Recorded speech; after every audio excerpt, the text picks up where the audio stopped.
We didn't even notice the door at first. It was tucked behind a panel in the basement, wedged between an old furnace and a set of rotting wooden shelves. If we hadn't decided to gut the place for renovations, we probably never would have found it. But there it was. A small steel door, painted the same color as the basement wall. No handle, no keyhole. Just a tiny vent at the top and 4 massive bolts locking it shut from the outside. "You think it's a utility closet?" Emma asked, squinting at it. I tried knocking. The metal gave off a dull, thick thud. No echo. "If it is," I said, "why lock it from this side?" That question stuck with me. Not because of how strange it was. Old houses have all kinds of secrets. But because I didn't like how heavy the air felt the moment we found it. It was like the basement temperature dropped a few degrees, even though the boiler was still humming along in the corner. It was our 3rd week in the house. We'd gotten it for a suspiciously good deal. 3 bedrooms, 2 baths, plenty of yard space, and a finished basement in a quiet part of Ohio. The previous owner was listed as deceased in the closing documents, but no one said anything more than that. The real estate agent told us his family didn't want to deal with it. No red flags, no inspection issues, except now we had a sealed room in our basement, with locks facing us. I didn't sleep much that night. I kept thinking about it. What was behind that door? Storage? A bunker? Something illegal? Emma told me not to obsess, said I always overthink things, and maybe she was right. But around 3 a.m., I heard something, a sound from downstairs. It wasn't loud, just a soft click, like one of the metal bolts on the door had shifted. I sat up in bed and stared into the darkness of our hallway, waiting for another sound. Nothing. But I couldn't shake the sense that I wasn't alone, that someone, or something, knew I had found that door. The next morning, I went back down with a flashlight. The bolts looked the same. Still locked, I knocked again. Same dull thud. But when I leaned in to listen at the vent, I heard something on the other side. Breathing, shallow, slow, deliberate. I staggered back and almost dropped the flashlight. There was no way that was possible. I checked again. Nothing. No sound. Maybe the boiler. Maybe I imagined it. Maybe I was still half asleep. I didn't tell Emma. I didn't want to scare her. We had just moved in, and the last thing I needed was to turn our new home into a paranoia circus. That day, I started researching the house. It wasn't easy to find much. Public records showed it was built in the early 60s, changed hands a few times, and had sat vacant for over a year before we bought it. But then I found something that made my stomach twist. A newspaper clipping, archived in the local library's digital scan. Man found dead in his basement panic room. No signs of forced entry. Neighbors say he hadn't been seen for weeks. Authorities baffled. Room locked from the outside. Same address, same basement, same steel door. Emma called me upstairs just as I finished reading. Dinner was ready. I didn't mention what I'd found. Not yet. I needed to think. Process it. Figure out how to explain that we were living above a sealed room where someone died, alone, behind a locked steel door. That night, we heard the sound again. Only this time, it wasn't a bolt. It was a voice. From the vent. A whisper. Barely audible. "Let me out." I didn't tell Emma right away. I lay in bed that night, stiff and awake, eyes fixed on the dark ceiling, pulse thumping in my ears.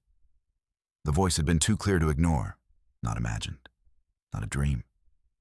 It was real, low, gravelly, human. "Let me out." It echoed in my head long after it stopped. The voice didn't sound aggressive.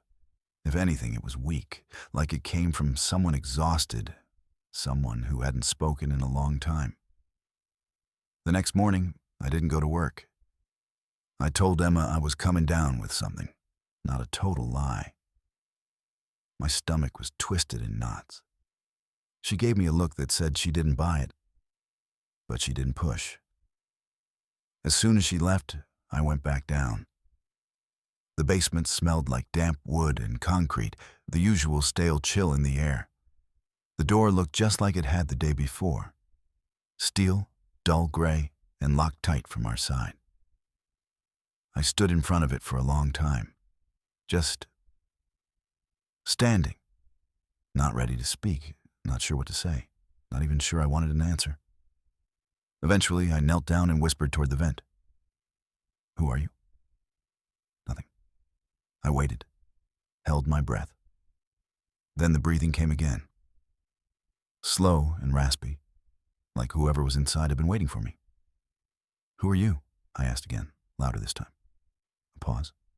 Then, "Don't remember." A chill ran down my spine. My mouth felt dry. "What do you mean you don't remember?" Another pause. "It's dark. Been so long." "How did you get in there?" Silence. A long one. I almost turned to go upstairs when the voice came again, softer now. "Wasn't supposed to stay." Something about the way he said it made my skin crawl, like he'd been placed in there, like it hadn't been his idea. I stood backing away from the door, heart hammering in my chest. My rational brain screamed that this made no sense, that it had to be some kind of prank, a speaker, a squatter. But nothing about that door suggested trickery. It was solid, seamless steel. No hinges on the inside. No way to open it without removing the bolts. I spent the rest of the day searching for any clues about the original owner, the man who had supposedly died in the room. His name was Richard Hale. Lived alone, no family, no friends. Retired engineer, quiet guy according to the few neighbors who remembered him. But then I found something weird. On an old Reddit thread, buried in a post from 10 years ago, someone mentioned the address. "Avoid 317 Bellevue Lane. My cousin did renovations there. Found something sealed in the basement. Said the walls were wrong." I tried messaging the account. No reply. That night, Emma noticed I was distracted. She asked again what was wrong. I lied. Said I was just tired from the move. She leaned her head on my shoulder, and for a while we sat in silence. I wanted to tell her. But I couldn't. Not yet. Not without proof. So I went back downstairs around 2 a.m., flashlight in hand, heart pounding. This time, I brought tools. I started working on the bolts. It wasn't easy. They were rusted thick, designed to hold something in, or out. But I kept at it, until I heard the voice again, closer this time, clearer. "Don't." I froze. "Don't open it," the voice said. I stared at the door, sweat beading on my forehead. "Why not?" I whispered. A pause. Then, "Because it's not me anymore." I didn't go back to the door for 2 days. Something about that last sentence unspooled something in me. Not just fear, but a kind of dread I couldn't explain. It's not me anymore. What did that mean? Was it madness? Possession? Something else entirely? I couldn't stop thinking about it, about him or whatever he had become. Emma noticed I wasn't sleeping. I gave excuses. Work stress, bad dreams, the usual. She didn't believe me, not really. But she let it go. That's what scared me most. She trusted me enough to let it go. And I was lying to her. On the third night, I woke to the sound of footsteps. Not upstairs, not outside. From the basement, heavy, slow, deliberate, my mouth went dry. I grabbed my phone and crept downstairs, careful not to wake Emma. The steps stopped just before I reached the basement door. For a long time, I stood in the hallway, listening. Then, heart thundering in my chest, I turned the knob and stepped down into the dark. The flashlight beam cut through the shadows. The basement looked normal, empty. But the door, the steel panic room door, one of the 4 bolts was undone. I didn't touch it. I swear I didn't. And Emma never even knew the door existed.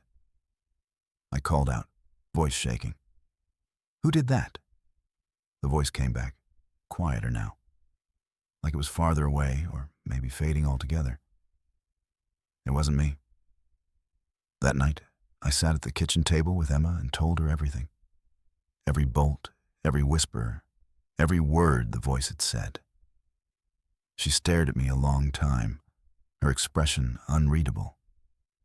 Then she stood, walked to the fridge, and opened a bottle of wine. "You're not going back down there," she said. "Not alone." We decided to call someone, a contractor, maybe even the police. But we never got the chance. Because the next night, we woke to a sound neither of us could explain. It wasn't the voice. It was scratching from the inside of the steel door, faint like fingernails or maybe something harder. Bone? Metal? It went on for almost a full minute. Then silence. The next morning, we found the second bolt undone. We left that day, packed 2 bags, booked a motel, and never looked back. We tried to sell the house, but something about it, the records, the panic room, the whispers, made it impossible. The realtor said she kept getting bad feelings when she showed it. Prospective buyers left mid-tour. Eventually, we walked away. Let the bank take it. But I still think about it, especially late at night. 3 bolts left. And then that door will open, and I believe him now. Whatever's behind that door, it isn't him anymore.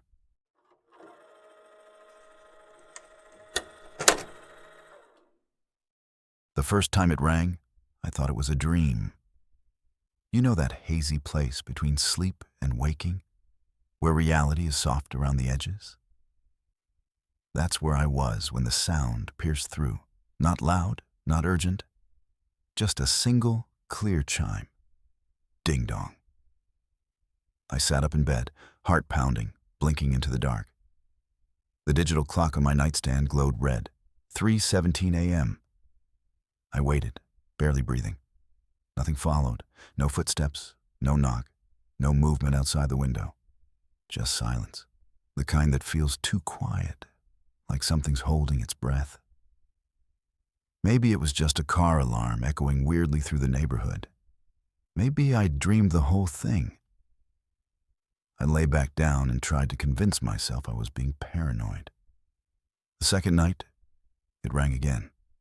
Same time, 3:17 a.m.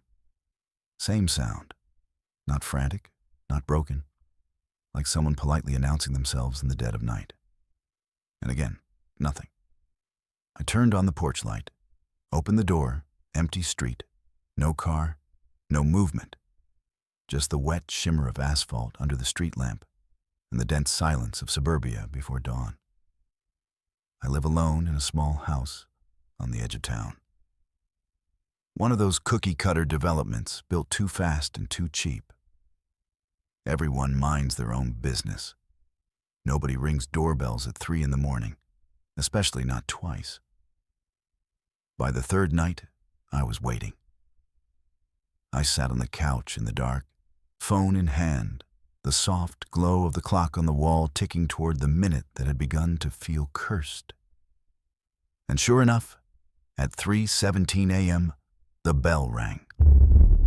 I jumped to my feet, phone camera already rolling. I sprinted to the door, flung it open. Nothing. No person, no package, not even wind. Just that same uncanny stillness. I walked out onto the porch, sweeping my phone's flashlight across the yard, the bushes, the sidewalk. That's when I noticed it. A smudge, right there on the glass of the storm door, like the mark left by someone's forehead. A round, greasy shape, and below it, faintly visible, streaks. Fingers. Someone had been standing there, close. So close they were breathing on the glass. I didn't sleep the rest of the night. By the fourth night, I installed a camera, a cheap motion-activated one, pointed directly at the front porch. I didn't even bother hiding it. In fact, part of me hoped whoever was out there would see it and stop. I spent the evening pacing, checking the feed every few minutes, as if that might somehow deter whatever this was. I tried to go to sleep around midnight, telling myself it might not happen again. At 3:17 a.m., the doorbell rang. This time, I didn't even get out of bed. I reached for my phone, hands shaking, opened the app, and froze. The feed was black. Not just dark, completely black. As if the lens had been covered by something. The timestamp kept ticking normally, but there was no picture, no movement, no light. I waited staring at the screen, until a minute later, the image flickered back to life. Empty porch. Nothing there. Just the faint smudge still visible on the glass door. I checked the camera the next morning. No signs of damage. Nothing out of place. It was working perfectly until 3:17 a.m. when something blocked it. Just long enough for the doorbell to ring. I called the police that afternoon. Explained it as a potential prowler, left out the weird details. They were polite, but clearly unconvinced. Could be a prank, the officer said. Kids these days, ring and run. Maybe install some brighter lights. But I could tell from his face, he didn't believe it either.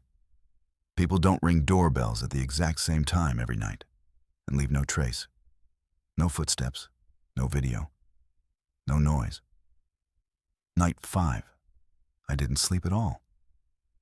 I sat on the stairs with the lights off, waiting, flashlight and phone in hand. 3:17 a.m. The bell rang. I jumped up, flung the door open. Again, no one. But this time I heard something. A noise, faint and far off, like the soft creak of something metal. A gate, a fence. I stepped off the porch, scanned the yard, and saw movement. Someone was walking down the street, or not quite walking, more like drifting. Too fast for a walk, too slow for a run. No flashlight, no dog. Just a long silhouette sliding along the edge of the sidewalk, dissolving into the fog near the intersection. I shouted. Nothing. Just the fading scrape of something across concrete. The next morning, I checked the camera footage again. The feed had gone black from 3:16:58 to 3:18:12. Just over a minute. Just long enough. That's when I noticed something new. A second smudge. This one lower. Smaller. Like it had been made by someone much shorter. Or maybe crouching. I didn't answer the door that night.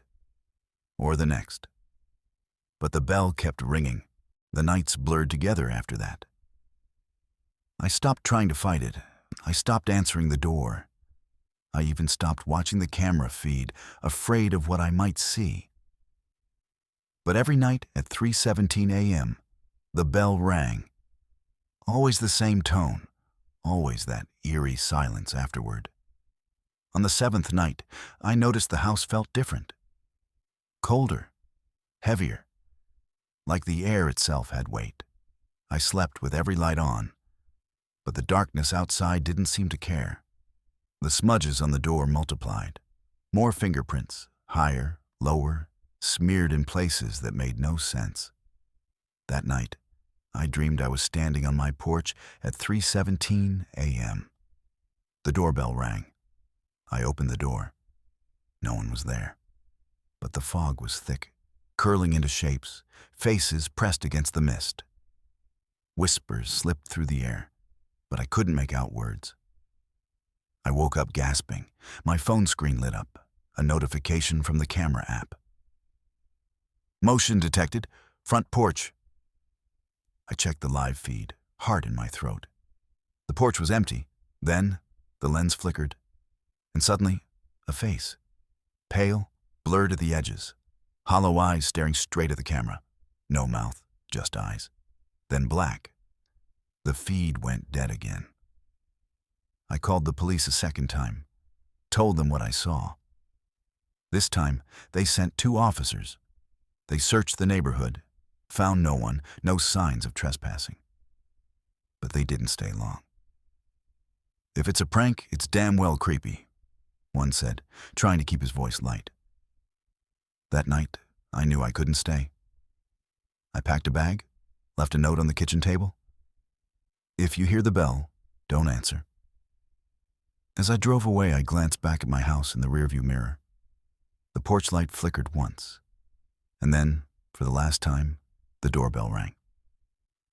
I don't know what it was, what it wanted, or why it chose me. But every night at 3:17 a.m., somewhere, it still waits. And somewhere, I still hear it.